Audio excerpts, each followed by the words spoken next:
Mulai ini? Sudah bisa nih? Ya. Bismillahirrahmanirrahim. Assalamualaikum warahmatullahi wabarakatuh. Alhamdulillahi ala ihsani wa syukru lahu ala taufiqihi wa amtinani. Asyhadu an la ilaha illallah wahdahu la syarika la ta'ziman li sya'ni. Wa asyhadu anna Muhammadan abduhu wa rasuluhu adai ila ridwani. Allahumma shalli wa sallim ala Muhammadin wa ala ali Muhammadin kama shallaita ala Ibrahim wa ala ali Ibrahim wa barik ala Muhammadin wa ala ali Muhammadin kama barakta ala Ibrahim wa ala ali Ibrahim fil alamina innaka Hamidun Majid. Amma ba'du. Rabbi shrah li sadri wa yassir li amri wahlul 'uqdatan min lisani yafqahu qawli. Puji syukur untuk selalu kita panjatkan kepada Allah Subhanahu wa taala yang alhamdulillah pada malam yang ke-17 di bulan yang mulia ini, di bulan suci Ramadan, kita semua masih diberikan oleh Allah Subhanahu wa taala kesehatan untuk bisa melaksanakan ibadah puasa dan juga ibadah yang lainnya, sholat tarawih, tilawatul Quran, ya, dan juga amalan-amalan soleh yang lainnya. Salam dan salawat senantiasa tercurahkan kepada Nabi kita Muhammad sallallahu alaihi wasallam beserta kepada keluarga beliau, para sahabat beliau, dan juga kepada seluruh umat beliau yang setia mengikuti setiap tuntunan dan petunjuk yang telah beliau ajarkan. Para jamaah yang dimuliakan oleh Allah Subhanahu wa taala, kita melanjutkan pembahasan tadabbur surah Al-Anbiya.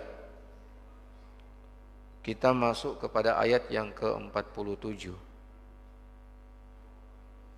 47, kita bacakan saja. Allah Subhanahu wa taala berfirman, "Wa nada'ul mawazina al-qista liyaumil qiyamati fala tudhlamu nafsun syai'a wa in kana mithqala habatin min khardalin ataina biha wa kafa bina hasibin." Nah, ini ayat yang kita ingin tadabburi, mengambil pelajaran-pelajaran, hikmah-hikmah yang penting dari ayat ini. Allah mengatakan wa nada'ul mawazina. Allah lah yang meletakkan al-mawazin. Ya, ini pembahasan peristiwa yang akan dilalui oleh manusia kelak di akhirat, ya, bahwa di antara perkara yang wajib untuk kita imani adalah perkara tentang alam akhirat, ya, dan dia masuk dalam bagian daripada rukun keimanan seorang muslim, ya, bahwa beriman kepada yaumul akhir. Nah, di antara rentetan yang berkenaan dengan peristiwa yang kita akan lalui di akhirat nanti adalah al-mawazin. Ya, ini al-mawazin sebenarnya dia adalah kata jamak dari kata mizan. Ya, tetapi Allah menggunakan kata jamak di sini, al-mawazin. Sehingga para ulama kita mengatakan, apakah di akhirat nanti itu bukan cuma satu timbangan, ya. Karena kalau ayat ini mawazin itu kan bentuk jamak daripada mizan, ya, sehingga kalau kita baca secara kontekstualnya, ya berarti timbangan itu di akhirat nanti bukan cuma satu, artinya mungkin masing-masing manusia yang akan ditimbang amalannya itu masing-masing memiliki timbangan, ya. Nah, itu perkataan. Tetapi perkataan yang lain mengatakan bahwa timbangan itu cuma satu saja. Ya, cuma kenapa di sini datang dalam bentuk jamak? Datang dalam bentuk jamak ini dinisbahkan kepada amal perbuatan. Ya, artinya yang akan ditimbang itu adalah amalan-amalan. Ya. Nah, jadi ulama kita mengatakan bahwa timbangan yang ada di akhirat itu cuma satu saja. Ya. Cuma satu. Ya, jadi bukan banyak, ya. Jadi kenapa dinamakan dengan mawazin di sini dalam bentuk jamak ini dinisbahkan kepada yang akan ditimbang yang begitu banyak. Ya. Kemudian mizan itu sendiri atau timbangan itu sendiri dalam beberapa hadis Nabi SAW disebutkan bahwa lawuzina fihi as-samawatu wal ardu lawusiat. Ya, jadi luar biasa itu timbangannya. Jadi kata Nabi kita Muhammad SAW, kalau ditimbang di timbangan itu langit yang 7 ini semuanya dengan bumi beserta isinya, maka timbangan itu masih lapang. Ya. Jadi bagaimana itu? Ya, mizan itu ya.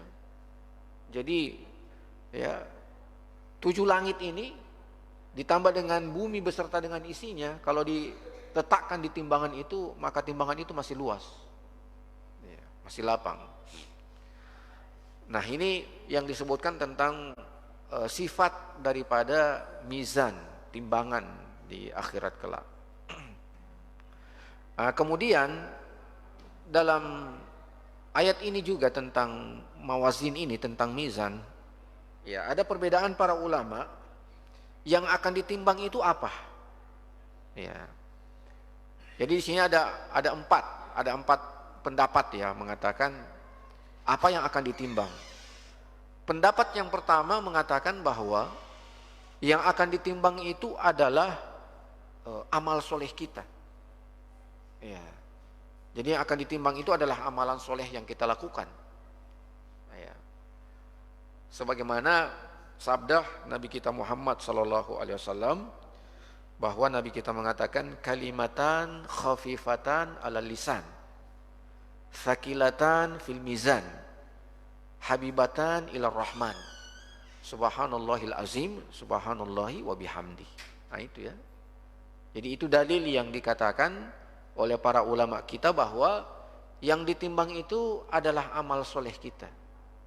Ya, jadi Nabi mengatakan kalimatan, 2 kalimat khafifatan ala lisan, yang sangat mudah di lisan.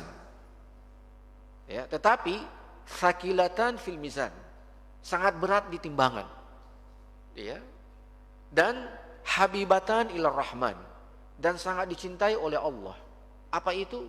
Subhanallahi wa bihamdi subhanallahil azim. Nah, ini doa yang kalau kita ruku kita baca subhanallahil azim ya dengan subhanallahi wa bihamdi. Ya, ini yang perlu untuk kita perbanyak ya dengan membaca zikir ini ya, karena ini zikir ini kalau ditimbang itu sangat berat. Ya. Tapi yang masalah ya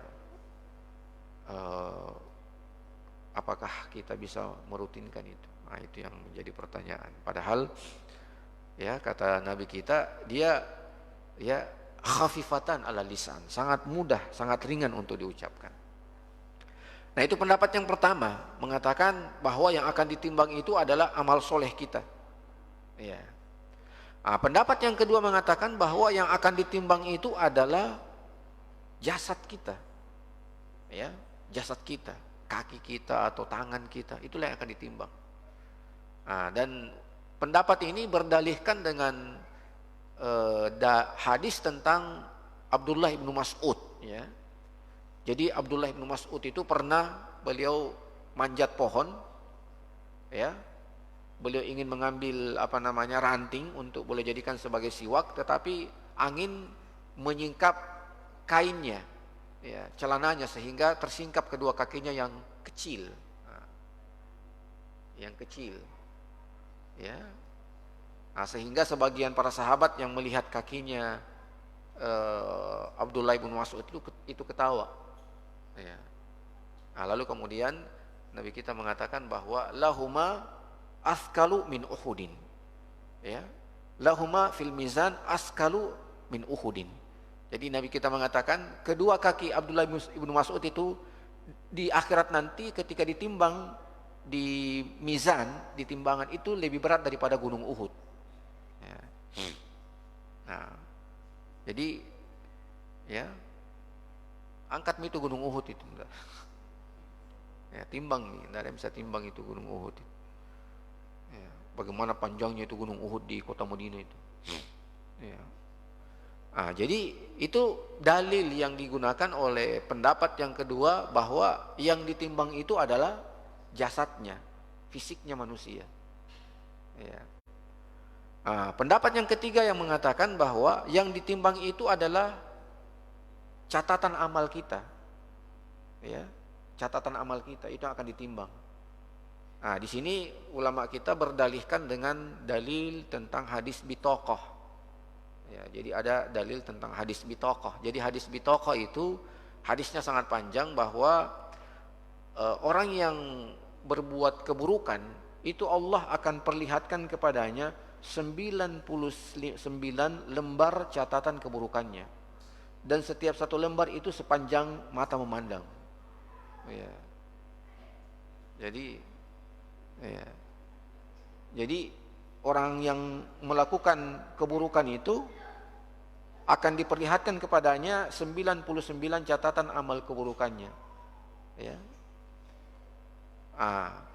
Kemudian ya, ditimbanglah antara catatan amal keburukannya itu yang 99 lembar dengan kalimat la ilaha illallah, kalimatut tauhid. Ya. Jadi kemudian orang itu akhirnya diampuni oleh Allah Subhanahu wa taala.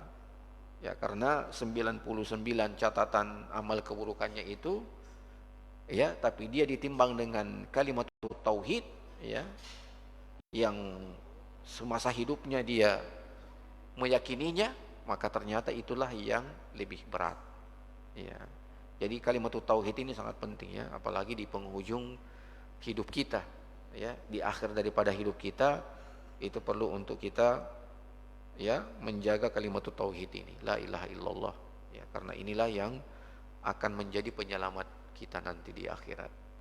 Itu pendapat yang ketiga. Pendapat yang keempat mengatakan bahwa yang ditimbang itu semua tiga-tiga itu yang ditimbang. Yang ditimbang itu adalah amal perbuatan kita, yang ditimbang itu adalah jasad kita, dan yang ditimbang itu adalah catatan amal perbuatan kita. Jadi semuanya ditimbang.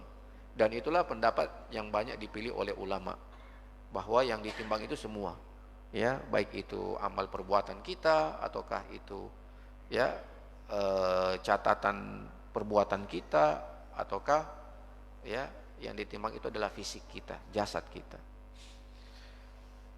Kemudian ya, bahwa apakah cuma muslim yang akan ditimbang nanti?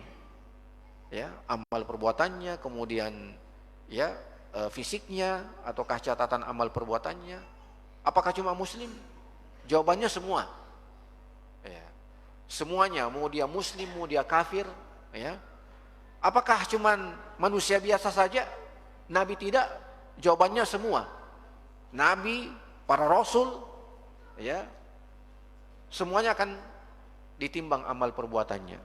Ya. Jadi tidak seorang pun yang keluar daripada penimbangan amal soleh, amal perbuatan, catatan amal perbuatan. Semuanya akan ditimbang. Ya. Kemudian juga ya, bahwa Allah akan apa ya,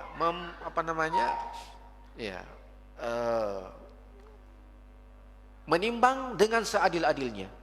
Ya. Jadi Allah sama sekali tidak akan mengurangi ya timbangan tersebut, dan Allah sama sekali tidak akan menambah timbangan tersebut. Ya, inilah berkaitan dengan masalah firman Allah Subhanahu wa taala, wa nad'ul mawazinal qista liyaumil qiyamati fala tuzlamu nafsun syai'a. Ya, jadi tidak ada pun satu jiwa yang akan terzolimi. Ya, tidak ada yang akan terzolimi ya dalam timbangan Allah Subhanahu wa taala. Ya, cuma kan nanti di akhirat itu ya macam-macam ya. Jadi macam-macam. Makanya dalam hadis tentang al-muflis itu kita perlu berhati-hati.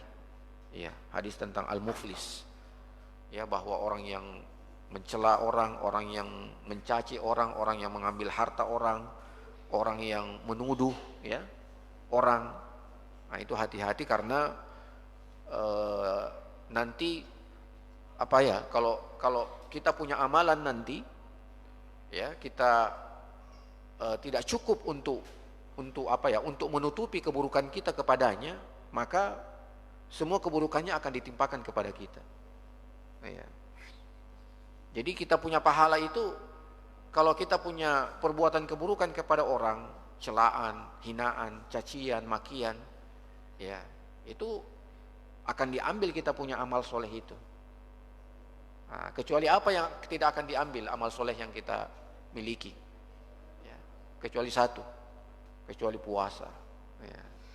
Jadi kecuali puasa itu yang tidak akan diberikan kepada orang, sekalipun kita pernah berbuat zolim kepada orang. Ya, jadi puasa itu satu-satunya ibadah yang tidak akan ya diberikan kepada orang lain yang kita zolimi. Makanya dalam hadis tentang puasa itu ya bahwa Nabi kita sallallahu alaihi wasallam mengatakan dalam hadis qudsi ya fa innahu li wa ana ajzi bihi. Puasa itu untukku dan saya akan langsung membalas ya amalan puasa itu. Nah, para ulama kita mengatakan kalimat as-saumuli ya puasa itu untukku. Nah, di antara tafsirannya itu seperti itu tafsirannya. Bahwa di hari kiamat nanti ketika amal-amal soleh kita ya itu akan kita berikan atau akan diberikan kepada orang yang kita zolimi, kepada orang yang kita apa ya, apakah kita zolimi dia ataukah kita hina dia, kita caci dia, ketika semua amalan-amalan itu diberikan kepadanya, kepada orang yang kita zolimi ya, maka ada satu amal soleh yang tidak akan diberikan kepada orang lain pahalanya, yaitu ibadah puasa. Makanya itu makna daripada as-saumuli, puasa itu untukku saja. Iya. Ya. Wa ana ajzi bihi. Nah, makanya ini ya, mari kita rajin-rajin berpuasa setelah puasa Ramadan ini lewat. Ya, ini tantangan kita ini ya. Habis puasa Ramadan sudah ya. Tiada lagi puasa, selamat tinggal untuk tahun depan. Nah, itu. Ya, mari kita jaga ini, kita punya ibadah puasa supaya kita bisa apa namanya sambung terus setelah puasa Ramadan kita masuk ke puasa Syawal. Ya, jadi fala tuzlamu nafsun syai'a wa in kana mithqala habatin min khardalin ataina biha wa kafa bina hasibin. Nah, itu ayat yang ke-47. Ya. Lanjut ke ayat yang ke-48. Ya. Allah Subhanahu wa taala berfirman, "Wa laqad ataina Musa wa Harun al-furqana wa diya'an wa dzikra lil muttaqin." Ya. Ini masuk kepada kisah tentang Nabi Musa, walaupun sangat pendek ya. Ini cuman 1 2 ya, cuma 2 ayat saja. Ya, memang kisah Nabi Musa ini dia terpisah-pisah ya. Ya, cuma kalau di surah Al-Anbiya ini cuman ini saja, ini sangat singkat saja. Ya, jadi Allah Subhanahu wa taala berfirman, "Wa laqad ataina Musa wa Harun al-furqan wa diya'an wa dzikra lil muttaqin." Ya, sungguh kata Allah, kami telah menurunkan atau kami telah memberikan kepada Musa dan kepada Harun. Ya, Musa dan Harun. Ya, ini adik kakak ya. Nabi Musa dan Nabi Harun itu saudara kandung. Ya, jadi keduanya ini saudara kandung. Ya, tetapi disebutkan Nabi Musa itu lebih kakak ya. Ya. Nah, kemudian Nabi Musa dan Nabi Harun ini hidup di masa pemerintahannya Fir'aun. Ya. Nah, cuma sempat apa namanya Nabi Musa ini ya hidup di mana ketika itu Fir'aun ya menerapkan hukuman atau menerapkan aturan untuk membunuh setiap anak bayi yang lahir di tahun itu. Nah, itu kenanya di Nabi Musa. Adapun di Nabi Harun itu tidak. Ya, jadi disebutkan bahwa 1 tahun semua anak laki-laki dibunuh dan tahun berikutnya tidak dibiarkan. Ya, jadi Nabi Musa pas bertepatan dengan tahun pembunuhan untuk semua anak laki-laki. Adapun Nabi Harun itu tidak. Ya. Nah, kemudian Allah lebih mendahulukan nama Nabi Musa daripada Nabi Harun. Ini menunjukkan bahwa Nabi Musa itu lebih mulia daripada Nabi Harun. Ya, karena sebenarnya Nabi Harun itu diangkat oleh Allah Subhanahu wa taala sebagai rasul, sebagai nabi itu atas permintaan Nabi Musa alaihissalam. Ya. Ya, yaitu firman Allah Subhanahu wa taala, waj'al li ya waziran min ahli Haruna akhi ya ushdud bihi amri wa asyrikhu fi amri. Nah itu. Jadi itu permintaannya Nabi Musa kepada Allah Subhanahu wa taala. Ya. Waj'al li waziran min ahli. Jadikan ada ya temanku ya yang akan bersama denganku dalam berdakwah ya, karena memang disebutkan bahwa Nabi Musa itu kalau berbicara itu tidak terlalu fasih ya, karena semasa kecilnya itu dia disebutkan memakan bara api sehingga bagian lidahnya itu ada yang terbakar ya, jadi ada bagian lidah daripada Nabi Musa itu terbakar sehingga dalam berucap itu beliau tidak terlalu fasih ya. Adapun Nabi Harun ini sangat fasih berbicara ya, makanya beliau minta kepada Allah untuk menjadikan Harun itu sebagai pendampingnya ya, waj'al li waziran min ahli ya Haruna akhi ushdud bihi amri wa asrikhu fi amri ya. Jadi itu sebenarnya Nabi Harun diangkat oleh Allah Subhanahu wa taala menjadi nabi itu atas permintaan Nabi Musa alaihissalam. Dan memang dalam banyak perjalanan dakwah ya itu Nabi Musa bersama dengan Nabi Harun ya.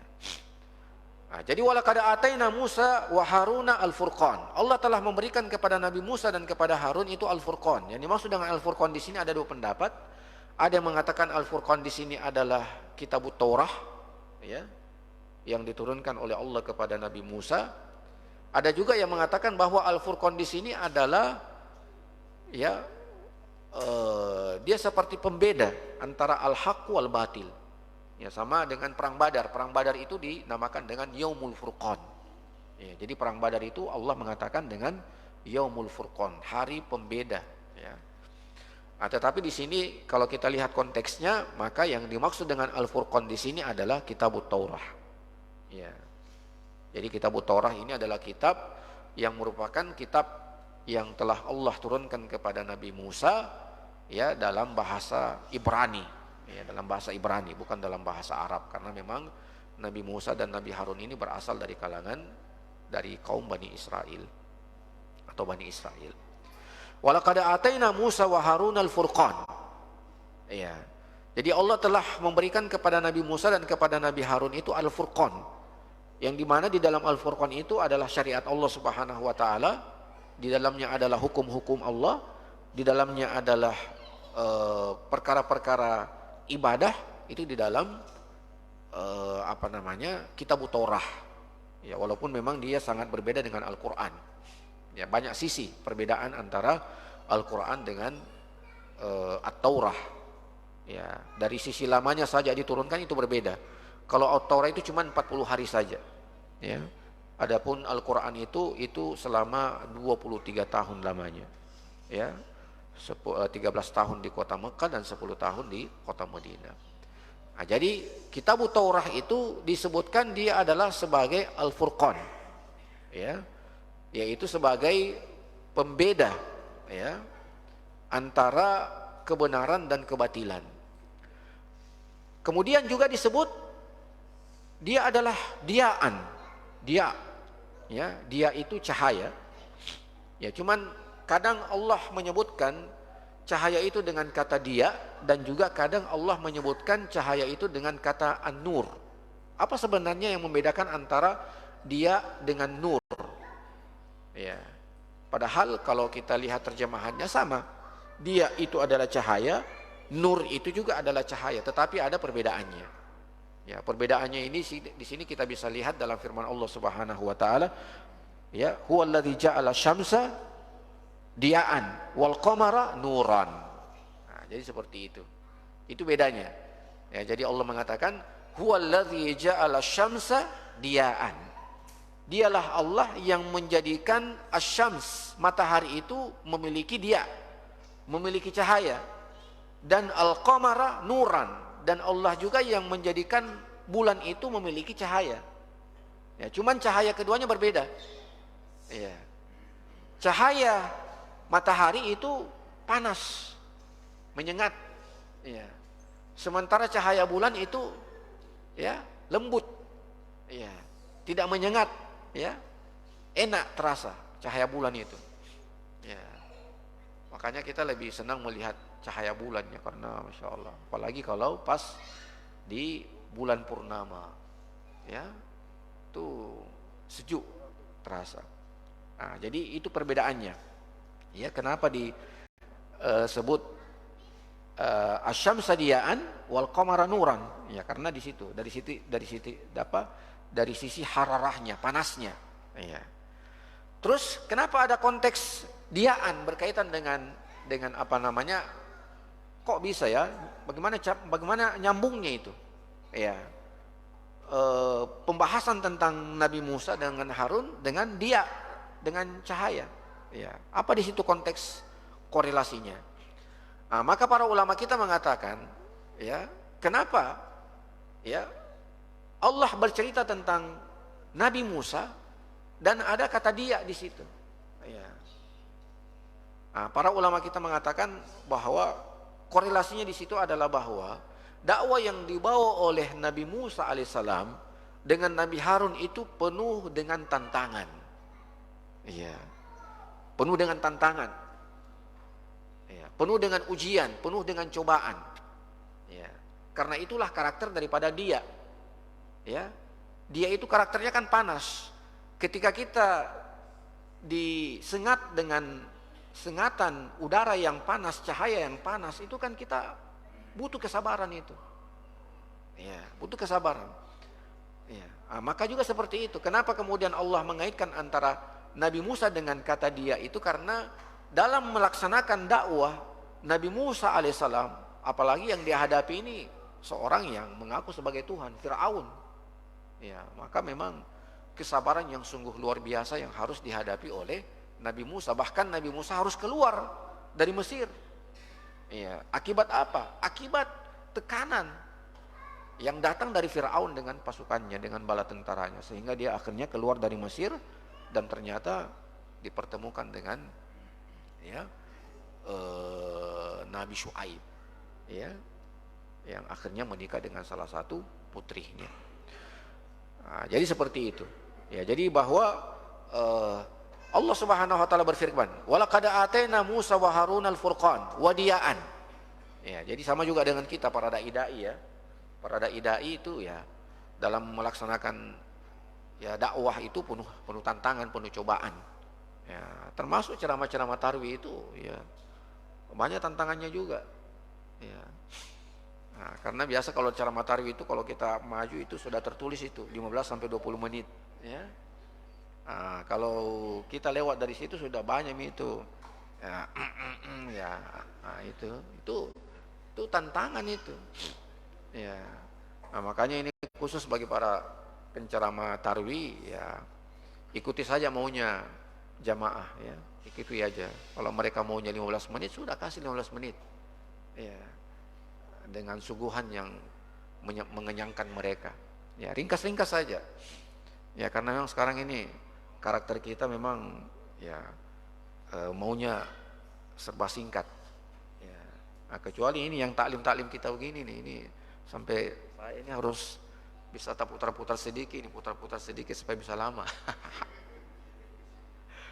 Ya, karena pendek sekali ayatnya ya.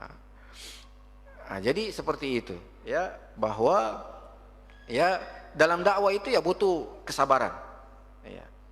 Wa dzikra lil muttaqin. Ya, jadi subhanallah, jadi Allah menyebutkan tentang Kitabut Taurah itu dengan 3 nama di sini. Furqan, Diyaan, dan Zikra. Ya, jadi Allah menyebutkan tentang Kitabut Taurah itu dengan 3 nama tadi. Al-Furqan, kemudian Diyaan, dan Zikran. Al-Furqan karena Kitabut Taurah itu di dalamnya itu adalah syariat yang membedakan antara kebenaran dengan kebatilan.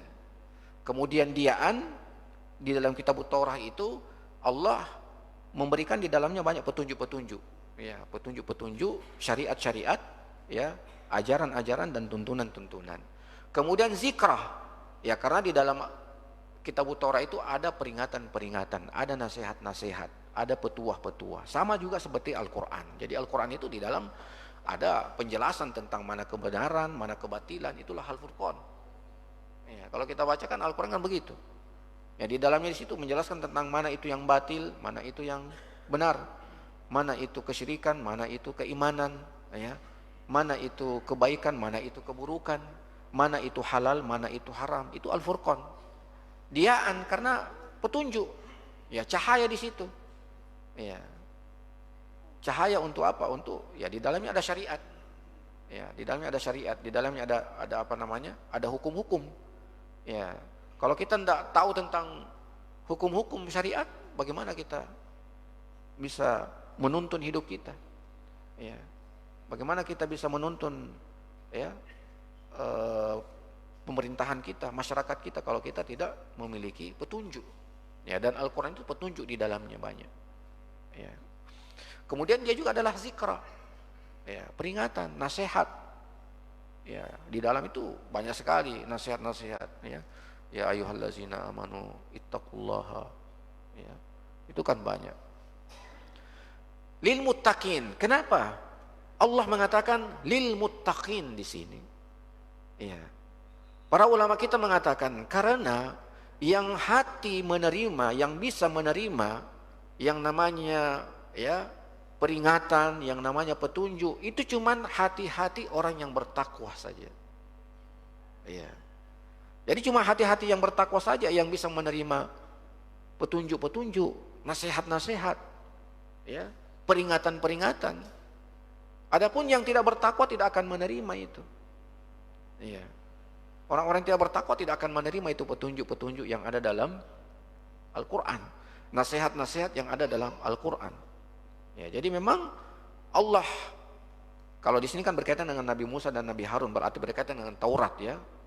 Jadi maksudnya di sini cuman orang-orang yang bertakwa saja dari kalangan Bani Israel, dari umat Nabi Musa, itulah yang bisa menerima ajaran-ajaran yang ada dalam kitab Taurat.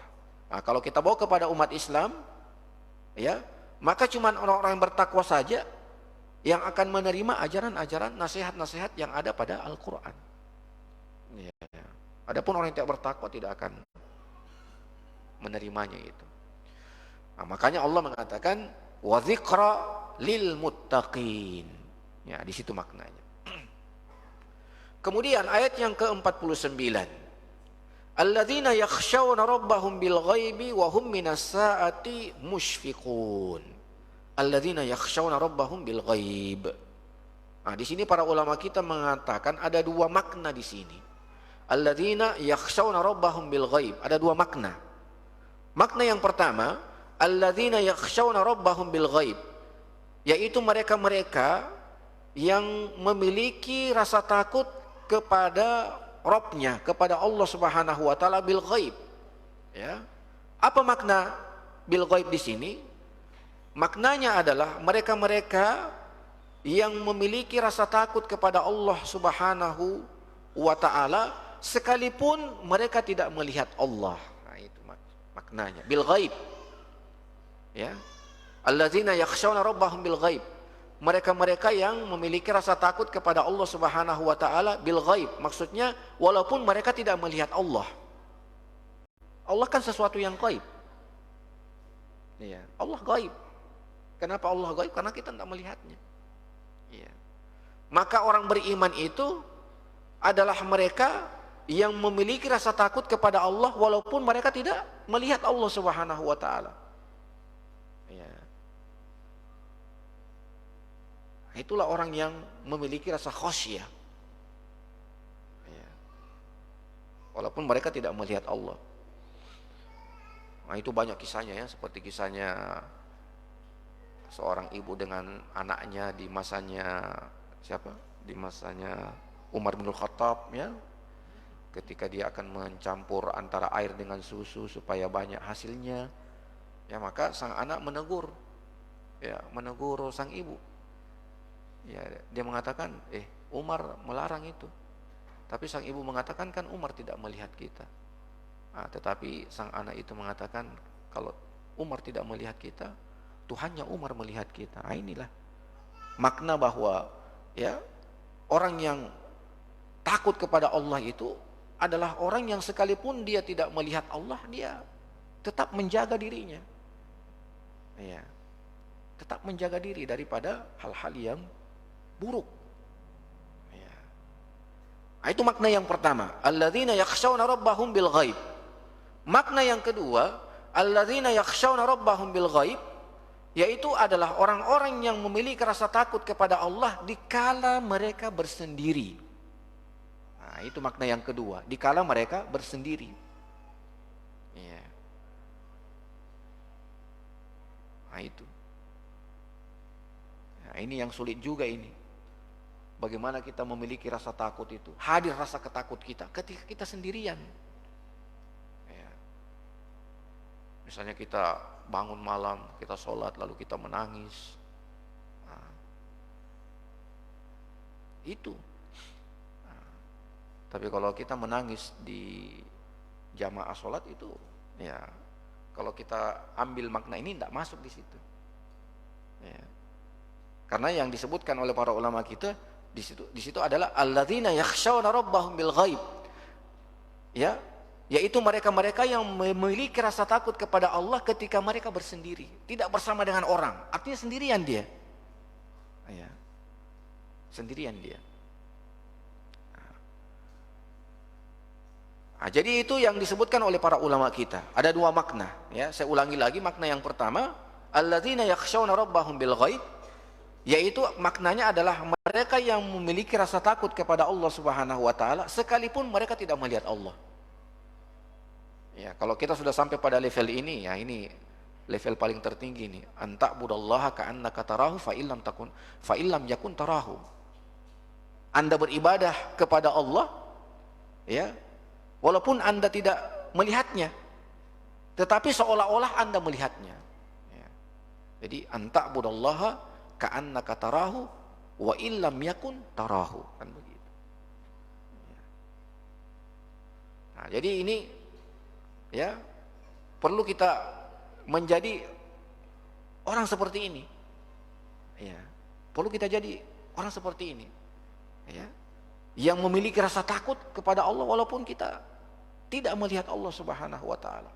Tetapi kita merasa bahwa Allah lihat kita. Ya, tapi kita merasa Allah lihat kita, dan memang pada ibadah puasa itulah kita dilatih sampai pada tingkat ini. Memang ibadah puasa itu memang melatih kita untuk bisa sampai pada level ini. Ya. Level bagaimana kita memiliki rasa takut kepada Allah walaupun kita tidak melihat Allah Subhanahu wa taala. Ya, karena ibadah puasa itu kan ya bisa saja kita mengatakan ya kita kita puasa padahal kita tidak puasa, atau misalnya kita pergi ke tempat yang orang tidak lihat, kita minum di situ, kita makan di situ, itu bisa. Ya. Ya. Atau kita melakukan hal-hal yang ya buruk. Ya. Tapi kapan kita meninggalkan suatu keburukan karena rasa takut kita kepada Allah Subhanahu wa taala walaupun kita tidak melihat Allah Subhanahu wa taala, ini yang luar biasa. Ya. Jadi alladzina yakhshawna rabbahum bil ghaib. Yang mudah-mudahan kita bisa pahami ini maknanya ini, ya. Jadi kalau ini sudah kita pegang saja, ini luar biasa ini. Alladzina yakhshawna rabbahum bil ghaibi. Orang-orang yang memiliki rasa takut kepada Allah sekalipun mereka tidak melihat Allah. Ya. Sekalipun mereka tidak melihat Allah. Makna yang kedua, alladzina yakhshawna rabbahum bil ghaib, mereka yang memiliki rasa takut kepada Allah dikala mereka bersendiri. Ya, dikala mereka bersendiri. Ya. Nah ini, ya. Ini kalau kita bisa memiliki ini sungguh luar biasa. Nah, kemudian yang terakhir, ya pas, ya. Memang saya tunggu-tunggu ini pas. Karena habis juga bahanku ini, aduh. Terakhir sekali, wa hadza dzikrun mubarakun anzalnahu afa antum lahu munkirun. Subhanallah. Ini sudah keluar dari Nabi Musa dengan kitab Tauratnya, ini sekarang kita masuk kepada Al-Quran. Jadi ayat yang ke-50 ini tidak lagi bercerita tentang Taurah, tetapi dia sudah berbicara tentang Al-Quran. Wa hadza zikrun mubarakun. Allah mengatakan, ya Muhammad, ini adalah zikrun mubarakun. Ya, ini adalah peringatan, kitab peringatan yang mubarakah. Memang itu Al-Quran itu penuh keberkahan itu. Ya, makanya orang yang banyak baca Al-Quran itu banyak barakahnya. Ya, rumah yang rutin dibacakan Al-Quran di dalamnya banyak barakahnya itu. Ya, makanya kalau kita mau menjodohkan, kita punya adik, kita punya anak, cari yang hafizah. Ya, karena banyak keberkahan darinya. Ya, atau kalau kita mau punya anak perempuan, mau kita carikan suaminya, carikan imamnya Masjid An-Nur. Ya. Ingat ya, saya tadi imam itu. Imam kata tadi sholat apa? Sholat Isya kata tadi imam. Iya. Lumayan nih itu. Jadi, iya. Allah ini ayat ini, wa hadza zikrun mubarak. Al-Quran itu memang berkah itu. Iya. Jadi kalau ada tempat yang sering dibacakan, makanya memang itu setan itu lari kalau rumah itu sering dibacakan Al-Baqarah dengan Ali Imran. Ya. Kalau rumah itu tidak ada setannya, enak kita di situ. Ya, sepanjang malam, sepanjang hari, sepanjang waktu, suami istri itu kayak pengantin baru terus. Cuma karena banyak setannya di rumah kita, tidak jadi pengantin baru terus kita karena itu. Ya, jadi rahasianya itu, kalau mau jadikan kita punya rumah itu jadi kayak istana, ya, sering baca Quran di dalamnya. Ya, karena Al-Quran itu mendatangkan keberkahan. Ya, kalau berkah semua di dalam rumah itu berkah. Ya, kita seolah suaminya kayak bidadara, istrinya kayak bidadari. Kira demikian, barakallahu fikum wa jazakumullahu khairal jaza. Ini cuman selingan-selingan saja ya, tambahan-tambahan tadi itu, tapi ya tidak keluar dari konteksnya ya, walaupun kita bawa dalam bentuk candaan-candaan sedikit. Mudah-mudahan berapa ayat tadi? 1, 2, 3, 4 ya, 4 ayat. Berarti ingatkan ke pembawa materi besok, masuk ke ayat yang ke-51. Kita sudah selesaikan sampai ayat yang ke-50. Barakallahu fikum wa jazakumullahu khairal jaza. Subhana rabbika rabbil izzati amma yasifun wa salamun alal mursalin walhamdulillahi rabbil alamin. Assalamualaikum warahmatullahi wabarakatuh.